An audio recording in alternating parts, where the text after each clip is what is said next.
A paz do Senhor Jesus, povo ungido e santo. Eu sou Guilherme, estamos aqui mais uma vez com a nossa EBD Ágape, através do nosso canal no YouTube, youtube.com/Ministério Apostólico Ágape. Lá você encontra muito material, muitos episódios que já gravamos antes e mais uma vez estamos aqui para sermos abençoados por Deus, através da sua palavra, com revelações, através dos irmãos que estão aqui conosco hoje, e você com essa participação especialíssima. Dê o seu like, deixe o seu comentário, que nós queremos também compartilhar daquilo que você recebeu de Deus através da santa palavra de Deus. Amém? Vamos lá, hoje nós vamos começar o livro de Ezequiel, e estão conosco o nosso irmão Breno. Bom dia, gente, tudo bom? Que maravilha estar aqui com vocês em mais um encontro da Escola Bíblica da Ágape, e vamos aprender, né? Estamos sempre com o coração aberto, a palavra de Deus é uma semente, e é Ele mesmo que faz brotar da revelação, e que a gente possa ser trabalhadores para poder colher desse fruto de Deus, tá bom? Então, prepare sua terra, prepare seu coração para receber mais uma porção daquilo que o Senhor tem para a gente nessa manhã. Estamos aqui, como sempre, o nosso amigo Daniel. É contigo, Dan.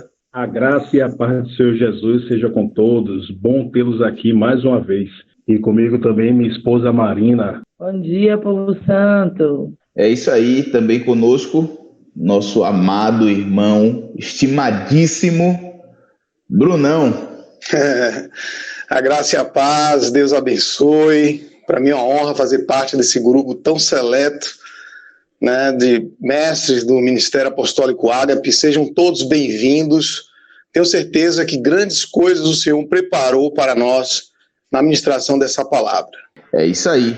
Vamos lá, como sempre fazemos, antes de entrarmos em qualquer comentário, né, e na leitura da palavra de Deus, vamos orar. Senhor Jesus, muito obrigado pelo teu sacrifício na cruz. Sacrifício que nos fez sermos ligados de novo, religados ao nosso Deus Pai. Muito obrigado, Jesus, por esse sacrifício, esse sangue que refez a nossa aliança. Deus Pai maravilhoso, muito obrigado, porque nós não conseguimos entender quanto amor por nós. E pedimos ao Senhor que nos faça nos amar como o Senhor nos amou, para que possamos também dar a vida por amor, fazer a tua obra tão exclusivamente, única e exclusivamente, por amor. Amigo Espírito Santo, vem trazendo aquilo que a gente ainda não entendeu, aquilo que ainda não chegou no nosso coração, um nível de fé que a gente ainda não alcançou. Nós precisamos, amigo Espírito Santo, do teu operar tocando em nosso coração, para que assim consigamos nos aproximar mais do trono de Deus. Muito obrigado por mais uma oportunidade. Deus Pai maravilhoso, as tuas misericórdias se renovam nesta manhã, neste dia. Oh Deus Pai, muito obrigado, porque esse processo é infindável. O teu coração está sempre inclinado a nos dar uma nova oportunidade, que neste dia saibamos aproveitar cada oportunidade que o Senhor tem nos dado, para a honra e glória do nome de Jesus, e toda glória, todo louvor, toda adoração seja dada tão somente a Ti, Deus Pai, Criador, o nosso juiz, aquele aos quais os 24 anciãos ficam constantemente declarando: Santo, Santo, Santo. Glória a Deus! Vamos lá. Se deixar vir a vigília, e o propósito agora não é esse. Orar é maravilhoso, mas o propósito agora é estudar a palavra do Senhor. Hoje nós vamos entrar no livro de Ezequiel. Para você que está ouvindo apenas esse episódio, relembro que nós começamos a nossa escola bíblica desde Gênesis, já estamos aqui em Ezequiel e fizemos já muitas gravações, não temos todas, porque nós não começamos a escola bíblica gravando os episódios como estamos fazendo agora, mas aprove ao Senhor esse tempo, nós vamos gravar os demais, mas aproveite e veja tudo que está gravado. O tema é sempre o mesmo, Jesus Cristo, autor e consumador da nossa fé. De Gênesis a Apocalipse, a palavra de Deus nos fala sobre Jesus Cristo. E nesse livro de Ezequiel, eu tenho sido impactado, eu fui muito confrontado, e eu acredito que nós seremos instrumentos de Deus para levar esse confronto para você também. Porque eu já vou começando aqui na introdução, dizendo a você o seguinte: Ezequiel, ele é conhecido como o profeta carismático. Importante lembrar você que Ezequiel, ele começou o ministério dele por volta de 590, 593, antes de Cristo. E aí você pode pensar, carismático? É, carismático, um homem que era movido pelo Espírito declaradamente, não por sinais, e hoje a gente olhar para ele e dizer, pô, ele foi muito usado pelo Espírito. Não, não, não. Ele declarava, veio sobre mim o Espírito. O Espírito, ele não fala o Espírito Santo, né? O Espírito do Senhor, o Espírito que os judeus, ainda assim os ortodoxos, tá? Que não creem em Jesus como o Messias. Os judeus ortodoxos creem no Espírito da criação. E Ezequiel foi um homem declaradamente cheio do Espírito Santo. A gente vai ver aqui muitos sinais onde Ezequiel fala, veio sobre mim o Espírito.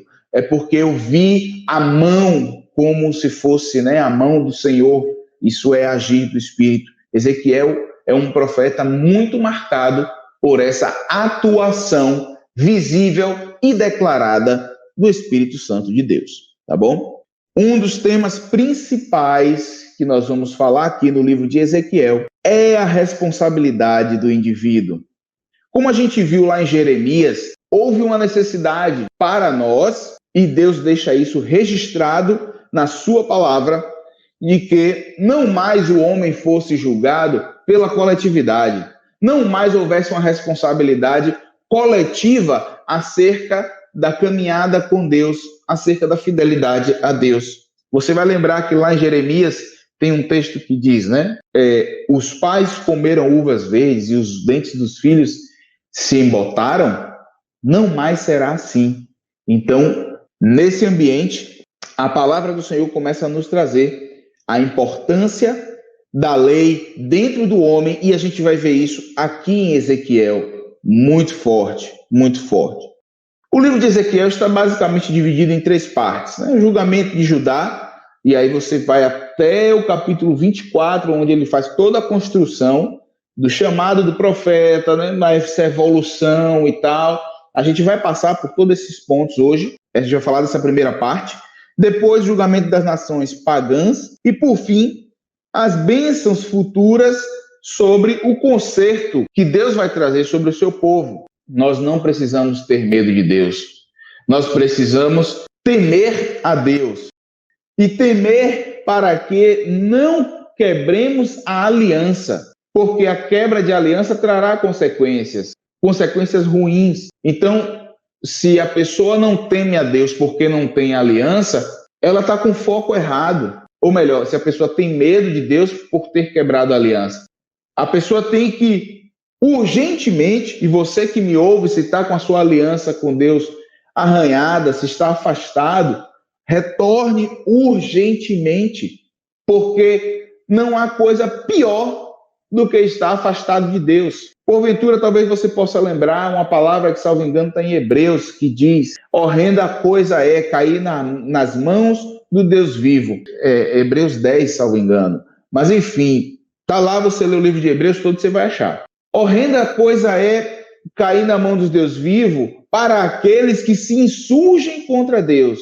Mas os que estão afastados de Deus, a melhor coisa que pode existir na vida dessa pessoa é ela retomar o caminho para Deus. Então, Deus traz um caminho de conserto e não uma punição porque a pessoa se desviou. Esse trabalho a gente já tem Satanás, que veio para matar, roubar e destruir, ok? E aí, falando um pouco sobre uma expressão que nós vamos ver diversas vezes no livro de Ezequiel, que é filho do homem. Nós já ouvimos essa expressão, né? Uma outra vez, um outro momento na Bíblia. Vamos chegar lá, nos evangelhos, né? E aqui fala muito o título Filho do Homem. Para você ter uma ideia, ocorre em torno de 90 vezes no livro de Ezequiel. Esse título, Ezequiel fala dele mesmo. Esse mesmo vocativo, essa mesma expressão foi usada pelo nosso Senhor Jesus Cristo, como uma designação de si mesmo. Logo, Ezequiel pode ser considerado um tipo de Cristo. Uma das facetas de Cristo se manifesta através de Ezequiel. Como tal, Ezequiel foi aceito como uma voz profética da era messiânica, quando o Espírito do Senhor caiu sobre ele. É uma outra passagem que nós vamos ver aqui, lá no capítulo 11, onde Ezequiel ele fala sobre isso. Caiu sobre mim o Espírito do Senhor. E aí você vai lembrar, né, da descida do Espírito Santo sobre Jesus no Jordão, como um anúncio de que ele era o Messias. Olha quão profundo é este livro de Ezequiel. Vamos lá. Antes de ler, entrar aqui, né, no texto bíblico, Breno tem alguma mensagem para trazer? Tenho sim. Você vê como Deus é bom, né? O pastor Guilherme estava trazendo aí do temor, gente. E o temor ao Senhor é uma cura contra a nossa loucura. Quero que você imagine que o temor de Deus, ele é algo que consegue retirar algo que a gente pode fazer para nos fazer mal. Então, como se você tivesse uma dificuldade de fazer alguma coisa, ou quando você se lembra do temor, você se afasta daquilo. Lembre-se, o coração do homem é enganoso. Arrogante é aquele que acredita que tudo que pensa está certo, que tudo que sente está certo. Então, Deus nos dá algo precioso para que a gente continue num caminho de bênção, que é o temor ao Senhor. Sempre lembrando que o nosso Deus, o Deus que criou os céus e a terra, foi Ele que criou a sua vida. Se Ele tivesse interesse em não te ter vivo, em não te ter bem, Ele nem teria te criado. Então esse Pai que é Deus, a gente sempre tem que lembrar quem é Deus para entender também os mecanismos de Deus na nossa vida. Esse Pai, Ele sabe que a gente pode fazer coisas erradas, que a gente pode ser enganado por pessoas, e aí Ele traz algo, olha, o temor do Senhor é o princípio, é o fundamento. Se você tiver com muita dificuldade até para perder coisas básicas, volte e tema a Deus. E ele é tão lindo que Deus diz, o temor do Senhor não é a continuidade nem a finalização da sabedoria. O temor do Senhor é o princípio, mas ele traz que o amor a Deus, ele é a perfeição do relacionamento. Então nós não nascemos para andar em temor a Deus. Entenda o que eu quero dizer. Nós nascemos para ter um relacionamento que caminha em amor.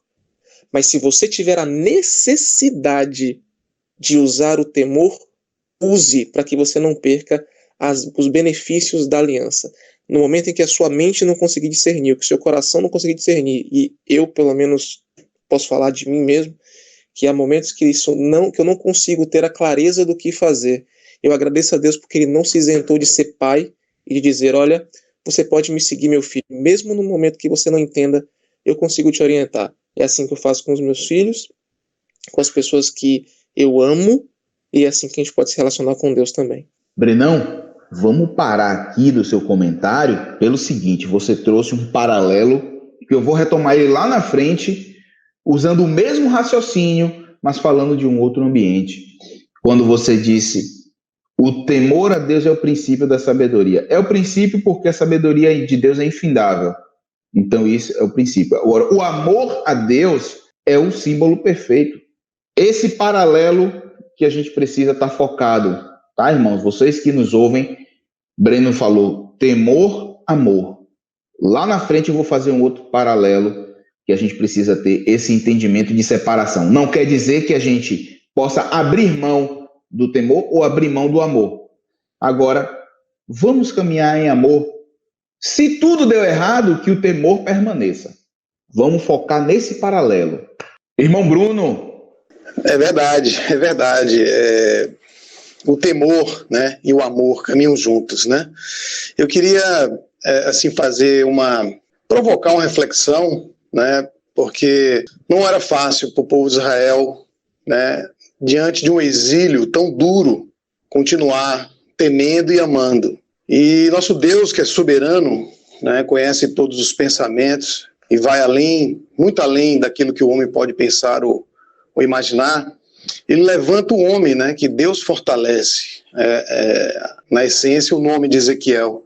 Porque o povo de Israel precisava ser fortalecido, né? Julgamento de pecados e a promessa de uma esperança, né? E a salvação. Eu queria destacar aqui 6 declarações, né? Primeiro, o Senhor reunirá o seu povo disperso. Segundo, o Senhor trará a nação de volta à sua terra e limpará o povo da sua impureza. 3, o Senhor dará ao seu povo um novo coração, um novo espírito, a fim de que pessoas possam andar em seus caminhos.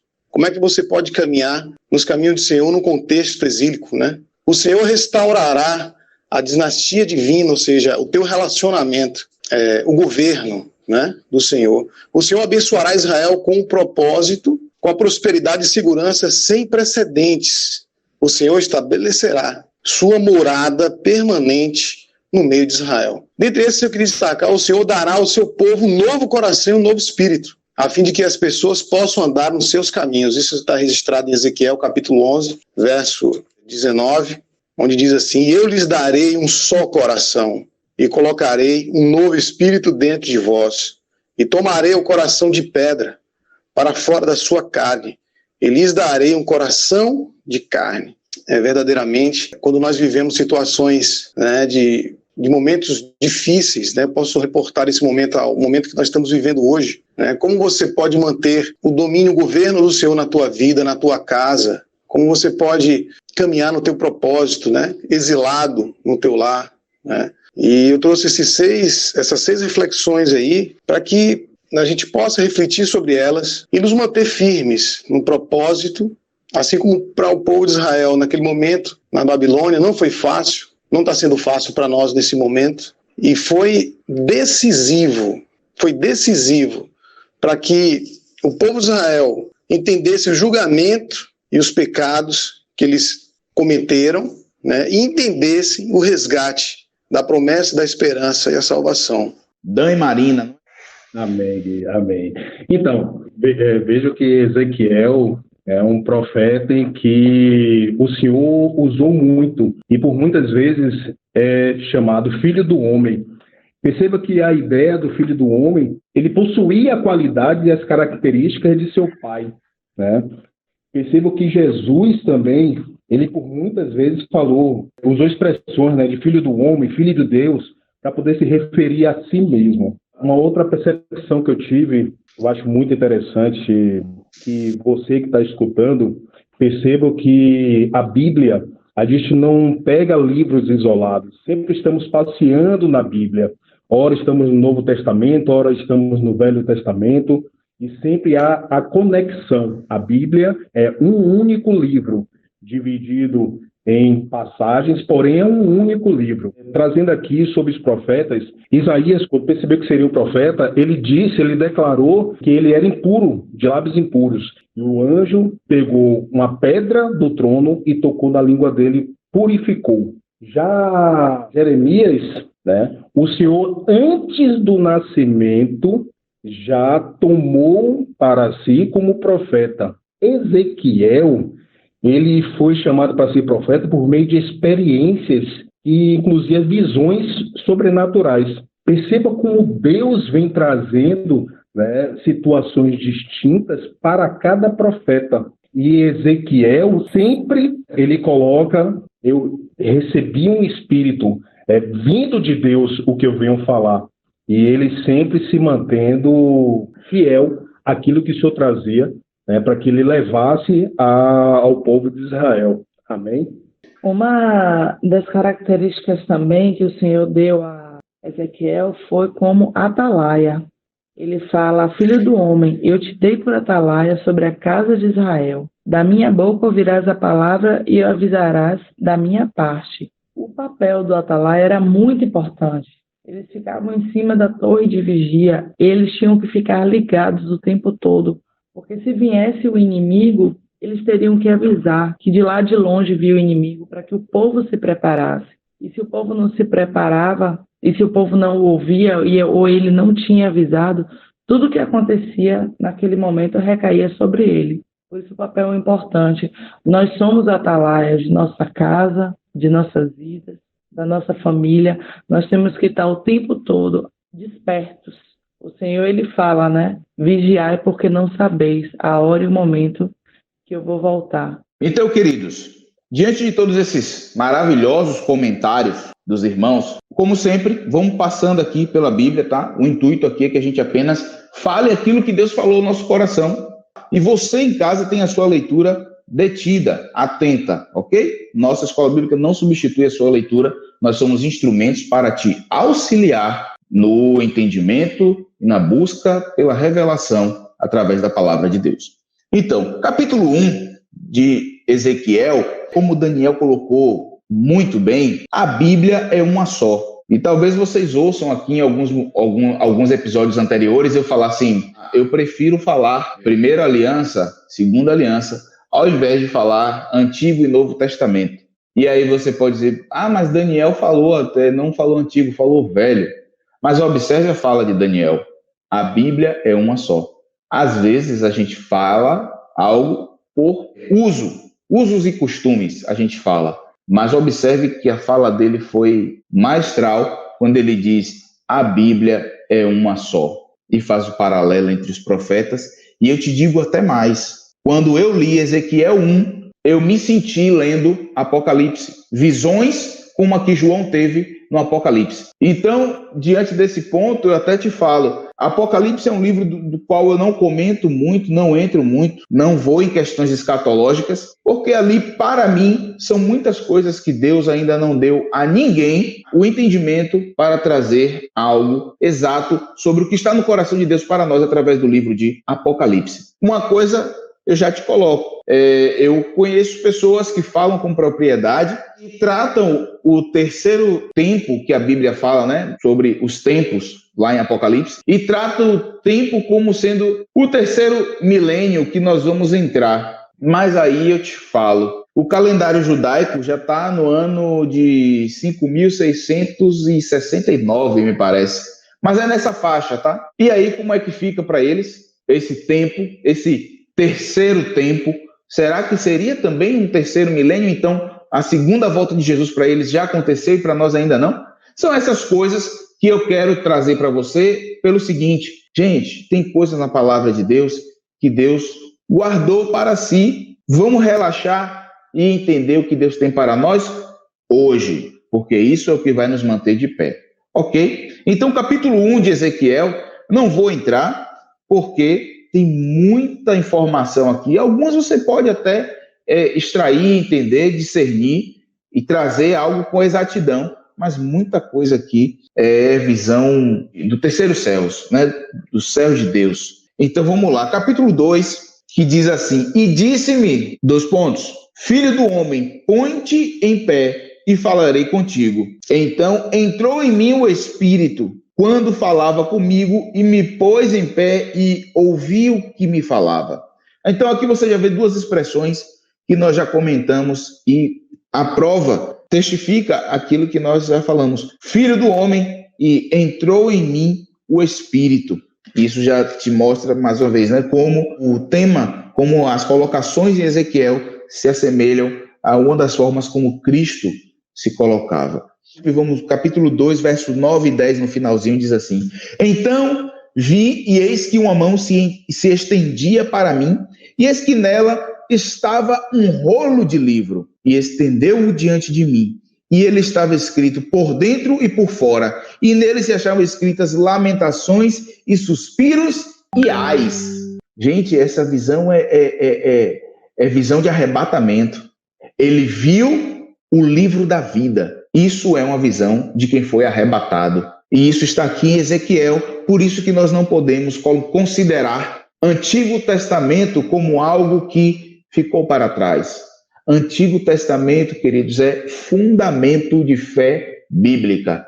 Não existiria os evangelhos, não existiriam as cartas às igrejas se não houvesse um fundamento, se não houvesse a lei e os profetas. Dando continuidade, capítulo 3, diz: depois me disse, filho do homem, come o que achares, come este rolo e vai, e fala à casa de Israel. Então abri a minha boca e me deu a comer o rolo, e disse-me, filho do homem, dá de comer ao teu ventre, e enche as tuas entranhas deste rolo que eu te dou. Então o comi, e era na minha boca doce como mel.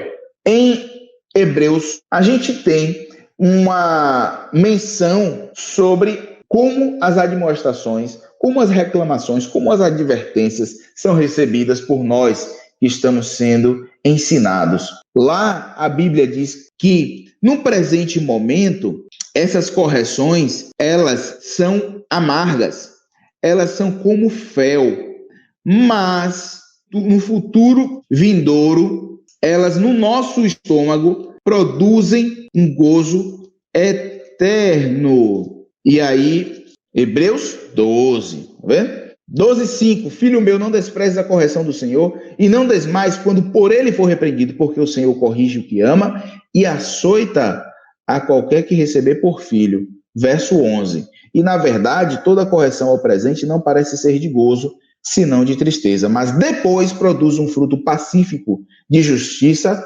nos exercitados por ela. Apocalipse, capítulo 10, no verso 9, diz assim, ó a zoadinha da Bíblia, lembra que eu falei? Manuseie sua Bíblia, o Espírito Santo vai falar contigo, pelo mero manusear da Bíblia. Apocalipse 10, verso 9, e fui ao anjo dizendo-lhe, dá-me o livrinho, e ele disse-me, toma-o e come-o, e ele fará amargo o teu ventre, mas na tua boca será doce como mel. Qual a diferença? Porque em um momento ele é doce na boca e amargo no ventre, e depois, para aqueles, que recebem a repreensão, ela é amarga na boca, mas produz, depois, fala no segundo momento do ventre, é o discernir, é o receber, o assimilar. Ela vai ser, no caso de Hebreus, produzir fruto pacífico de justiça. Porque nesses casos de Ezequiel e Apocalipse, são pessoas que estão ali obedientes. Olha que eu te falei que quando eu li Ezequiel 1, é como se eu estivesse lendo Apocalipse. E olhe o paralelo que eu fiz e você vê que existe a mesma mensagem nos dois. A Bíblia é uma só, queridos. Para você ser pleno, você precisa tomar a Bíblia em sua plenitude. Então, quando o profeta Ezequiel e o apóstolo João receberam a palavra de Deus, eles estavam ali no momento de obediência. Eles estavam ali recebendo algo que trariam para a igreja uma resposta. Então, eles receberam algo doce, mas o discernir, as aplicações daquela palavra, a recepção dessa palavra no corpo, trouxe divisão, trouxe separação, trouxe juízo, trouxe justiça. E para aqueles, inclusive, por que amargo? Porque alguns não eram exercitados por essa palavra, ou seja, não estavam sendo submissos, não estavam debaixo dessa palavra. Para esses houve amargor. Então, que estejamos realmente debaixo do temor e amor a Deus. Que o Senhor me trouxe também, quando falando do rolo para poder comer, o efeito, perceba que lá em Mateus 4,4 já vem Jesus, quando ele fala, está escrito, nem só de pão viverá o homem, mas de toda palavra que procede da boca de Deus. Ótima colocação. Uau. Vai ficar para quando pregar isso aqui. Lá em Deuteronômio 8, que ele fala, ele te humilhou, te deixou ter fome, te sustentou com maná. Tu que não conhecias, nem teus pais o conheciam, para te dar a entender que não só de pão viverá o homem, mas de tudo que procede da boca do Senhor viverá o homem. Perfeito. O casal está alinhado, afinado. Glória a Deus por isso. Amém. Isso vai ficar aqui nas minhas anotações. Vamos lá. Dentro desse ponto que eu trouxe sobre a submissão à palavra de Deus, submissão ao temor e amor, como trouxe perfeitamente o nosso irmão Breno, a gente vai para o capítulo 4, que diz assim, vamos para o verso 9, e tu toma trigo e cevada, e favas, e lentilhas, e trigo miúdo e aveia, e coloca-os numa vasilha, e faze deles pão, conforme o número dos dias que te deitares sobre o teu lado. 390 dias comerás disso. E a tua comida, que hás de comer, será do peso de 20 ciclos cada dia. De tempo em tempo a comerás. Também beberás a água por medida. A sexta parte de um hin, de tempo em tempo beberás. Verso 12. E o que comeres será como bolos de cerveja. E o cozerás com o esterco que sai do homem diante dos olhos deles.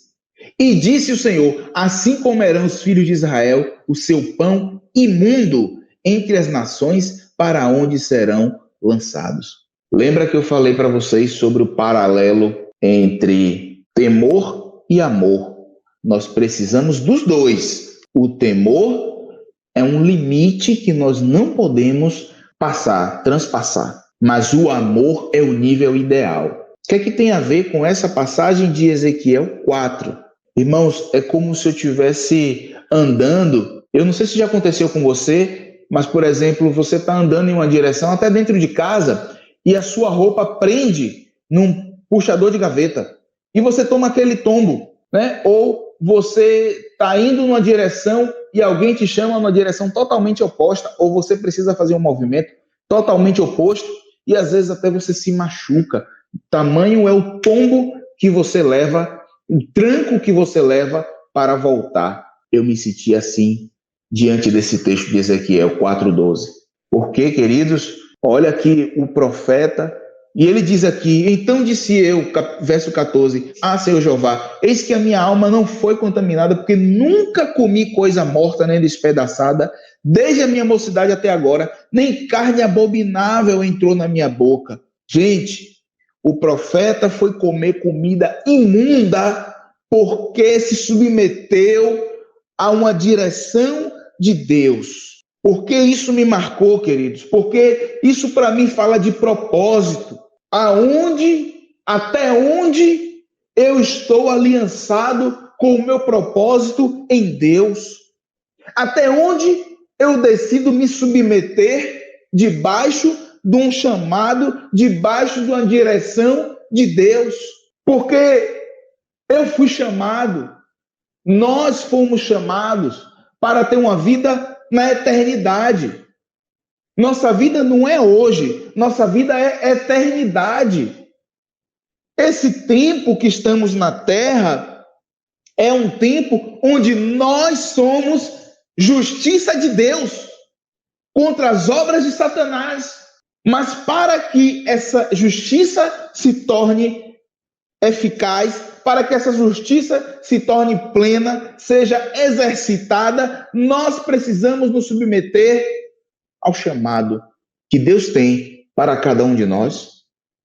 E onde é que entra o paralelo, conforme o raciocínio que o irmão Breno trouxe? Quando nós estamos debaixo de um chamado, quando nós estamos debaixo de um propósito de Deus, nós não nos preocupamos mais quantas vezes pecamos no dia. Nossa preocupação está agora em agradar ao coração de Deus. Não que a preocupação contra o pecado saia do nosso radar, não é isso. Mas é que isso é o mínimo. Isso é elementar, é básico. Deixar de viver em pecado. Essa é uma luta diária constante. Isso não vai cessar. Isso é diário. O arrependimento é diário. O que garante que seremos salvos é o arrependimento diário. Agora, o que garante que seremos justiça de Deus é o amor a Deus e submissão ao seu chamado. É andar em amor, é andar em aliança perfeita, como colocou o nosso irmão Breno. Queridos, vamos viver o propósito de Deus. Esses dias eu fui muito confrontado por essa palavra, toda essa semana. Algumas coisas eu mudei na minha vida por causa dessa palavra, que até então, até o dia dessa semana, de hoje, vamos dizer assim, ela não tinha falado comigo nesse nível. Eu estou lendo um novo livro de Ezequiel. Queridos, vamos nos submeter a Deus. Eu preciso da sua ajuda nisso, porque quanto mais você se santifica, eu vou sendo chamado para a santidade. Porque meu irmão Bruno se santificou mais e passou a dar resposta diferente. E eu olho para ele e digo, poxa, Bruno está diferente. Eu não posso mais agir com Bruno como eu agia antes. Eu tenho que agir diferente. Então, eu me aproximo mais da santidade por causa da santidade de Bruno. Daniel e Marina estão diferentes. Então, eu tenho que estar com minha esposa também diferente, porque eu quero estar junto deles. A santidade deles me chama para a santidade. E assim vai. Por favor, queridos, não olha para os homens. Se o seu pastor errou, se o seu irmão errou, se o presidente, o governador, o prefeito, o juiz, o policial, quem quer que seja, seu pai, sua mãe, se eles erraram, querido, o errar é do homem, o cair é do homem, o levantar é de Deus, e eu preciso de você se levantando diariamente, para que eu também encontre força e esperança para me levantar, para caminhar em direção à santidade. Porque eu sou homem, eu preciso da sua ajuda, eu sou limitado. Eu preciso da sua ajuda. Então, hoje aqui, queridos, eu te faço um chamado a caminhar, né, ao propósito, pelo propósito. Volta ao propósito. Não importa se o propósito vai te fazer comer comida imunda, cozida nas fezes dos homens. É isso que a palavra está dizendo. E isso é para dizer a eles que assim comerão os filhos de Israel o seu pão imundo entre as nações para onde serão lançados. Por quê? Porque fugiram do seu propósito. Muitas vezes, por causa do propósito, nós também vamos perecer. Por causa do propósito. O propósito vai nos levar nesses ambientes. Nós precisamos ter muita consciência da nossa aliança com Deus e em Deus com os homens para estarmos firmes no propósito. Amém, queridos? Glória a Deus. Você está embriagado, viu, mano, pelo Espírito de Deus. Está tomado aí. Isso daí é profundo, porque é melhor obedecer ou é melhor cultuar o conhecimento e a sabedoria? Muitas vezes o conhecimento e a sabedoria te tira do propósito, cara. Porque você raciocina, é loucura, né? Então é muito perigoso, é muito melhor obedecer, porque obedecer te mantém no propósito, né? O livro de Ezequiel, ele traz figuras, né, de linguagem muito forte. É um livro, como você comentou no começo, o livro de Apocalipse, ele também tem isso, né? Jesus é a porta. Óbvio que Jesus não é uma porta de madeira, né? Mas ele é o caminho que te leva a uma reconciliação com o Pai, né? Ele é o caminho, ele é o início desse processo. Assim, o livro de Ezequiel também nos norteia, né, acerca do julgamento e esperança. Ezequiel foi levantado por Deus no tempo do exílio para trazer o povo a esse entendimento, né? E quando você começa a ler o livro de Ezequiel, nem todos conseguem, nem todos suportam ler ele todo. A verdade é essa. Porque se você não tiver no Espírito, você não consegue entender. E glória a Deus pela sua vida, pastor Guilherme. Porque muitas vezes, para te manter num propósito, é aquela coisa, a vaidade muitas vezes nos impede de nos submeter. Porque você vai submeter a quem? Uma pessoa que não sabe escrever? Uma pessoa que não sabe falar direito? De repente, na sua igreja, a pessoa que está ali no púlpito falando não tem o currículo que você tem. Você tem uma faculdade, você tem mestrado, você tem doutorado. A pessoa que está ali sendo usada por Deus não tem um terço do que você tem de conhecimento. Mas a obediência nos mantém no propósito. Poderia finalizar justamente com o texto, né, com o conhecimento que você trouxe agora, para que as pessoas possam refletir, né, ter essa reflexão. Um teste que eu acabei fazendo também, no anterior, que ele fala dos 390 dias, de ficar deitado de lado. Eu fui tentar fazer isso. Não 390 dias, mas fui tentar alguns minutos. Doeu coluna, doeu o ombro, o pescoço estava incômodo. E você vê que o senhor traz aqui que ainda amarrou para que cumprisse o propósito de 390 dias. Eu não consegui ficar 5 minutos. E aí o que você estava trazendo aqui, até onde você está disposto a cumprir um propósito de Deus na sua vida. Então, assim, foi um sentimento que o senhor me trouxe de encerrar aqui para que as pessoas possam refletir em cima desse seu fechamento, que eu achei assim fantástico. Eu já li, já tinha me impactado e me impactou de novo. Amém, Dan. Isso chegou ao meu coração depois de eu trazer, né, essa reflexão. Estamos alinhados. Glória a Deus pela sua vida. Ok? Nós vamos concluir aqui. Vamos orar. E esteja meditando, porque semana que vem nós vamos dar continuidade a partir do capítulo 5. 5 não, talvez a gente já pule para o 8, tá? Que é o que eu ia falar aqui hoje, mas o Espírito Santo é quem direciona a nossa reunião. Eu quero dizer que foi maravilhoso estar com você. Eu creio que você vai ser um homem ou uma mulher de Deus, guiados tão somente pelo propósito. Porque quando você está no propósito, você não faz força para nada. Aí a palavra de Deus se cumpre na sua vida dizendo que tudo coopera para o bem dos que amam a Deus e são chamados segundo o seu propósito ou decreto. Por isso que tudo coopera, porque você está no propósito. O peixe não faz força para nadar. A semente da manga, a semente da fruta não faz força para dar a fruta que está dentro dela. E assim será eu, será você, todos nós juntos, uma igreja que caminha debaixo de um propósito. Amém? Vamos orar. Senhor Jesus, nós te damos graças.